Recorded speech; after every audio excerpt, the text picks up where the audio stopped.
புதுச்சேரியில் தாவேக்கு தலைவர் விஜய் பங்கேற்கும் கூட்டத்தில் நாற்காலி கூட அனுமதி வழங்கப்படாததால் தொண்டர்கள் நின்று கொண்டே பங்கேற்பார்கள் எனவும் விஜய் வாகனத்தில் இருந்தபடியே பேச உள்ளார் என தெரிவிக்கப்பட்டுள்ளது.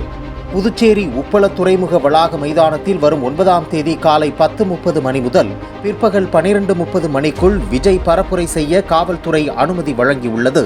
QR கோடு இருக்கும் 5000 பேர் மட்டுமே கூட்டத்தில் பங்கேற்க அனுமதி எனவும் கர்ப்பிணிகள், குழந்தைகள், முதியவர்கள் அனுமதி இல்லை எனவும் காவல்துறை நிபந்தனை அளித்துள்ளது. குறிப்பிட்ட எண்ணிக்கையில் மட்டும் தொண்டர்கள் நிற்பதற்கு வகையில் தனித்தனி பாக்ஸ்களாக பிரித்து தடுப்புகள் அமைக்க வேண்டும் என கட்டுப்பாடுகள் விதிக்கப்பட உள்ளது. புதுச்சேரியை தவிர தமிழ்நாடு உள்ளிட்ட வேறு மாநிலங்களில் இருந்து யாரும் கூட்டத்திற்கு வரக்கூடாது என கட்சி சார்பில் அறிக்கை வெளியிட வேண்டும் என காவல்துறை அறிவுறுத்தியுள்ளது.